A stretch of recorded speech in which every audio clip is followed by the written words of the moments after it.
warahmatullahi wabarakatuh. Waalaikumsalam warahmatullahi wabarakatuh.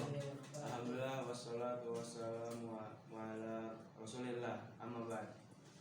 Oke, jadi perkenalkan, nama saya Muhammad Sadiq Asman dari kelas 9D dan saya dari kelompok 3. Dan pada kesempatan kali ini anak akan menjelaskan secara singkat cara sholat jenazah. Jadi pertama keutamaan sholat jenazah. Dalam hadis dikatakan dari Abu Hurairah, ia berkata bahwa Rasulullah SAW bersabda, "Man syahida janazata hatta yusalla 'alaiha falahu qirat, wa man syahida hatta tudfan fakana lahu qiratan."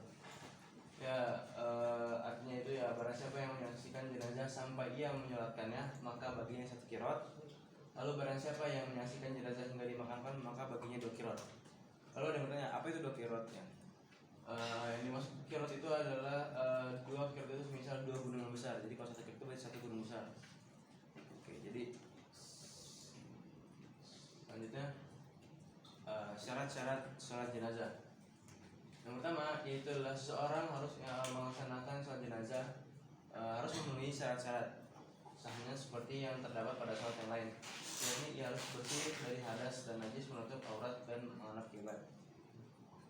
Yang kedua, sholat jenazah harus didirikan setelah jenazah dimandikan dan dikafani.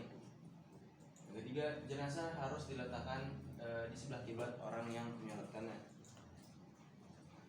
Lalu waktu-waktu yang dilarang. Dalam melakukan sholat jenazah tidak ditentukan waktunya secara khusus, melainkan ia dapat dilakukan kapan saja, baik siang maupun malam hari, kecuali 3 waktu, yakni saat matahari terbit hingga ia agak meninggi, saat matahari tepat berada di pertengahan langit, tengah hari tepat hingga ia telah condong ke barat, dan saat matahari hampir terbenam hingga ia terbenam sama sekali. Lalu tempat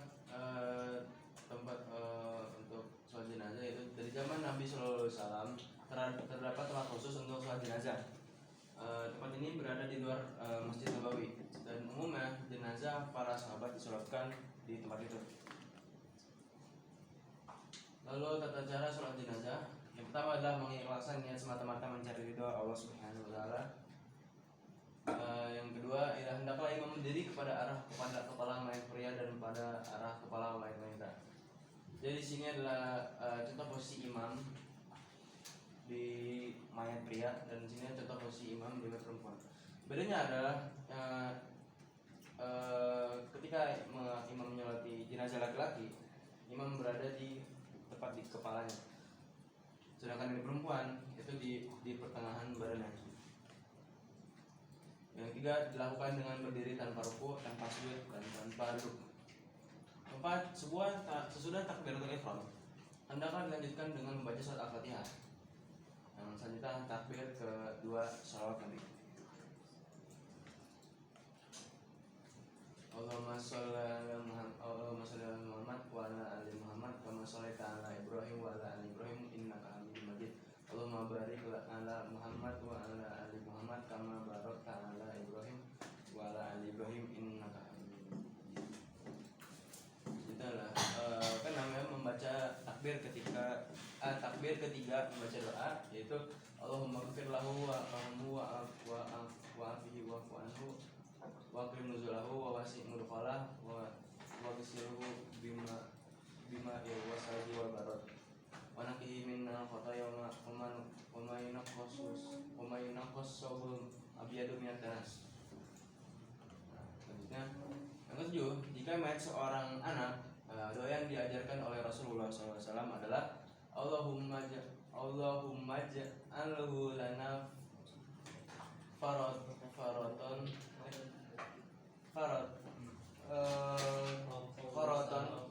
wa salafau wa ajro. 8. Pada takbir keempat, diam sejenak atau membaca doa lalu salam. Allahumma la tahrimna ajrohu wa la taftinna ba'dahu waghfir lana wa lahu.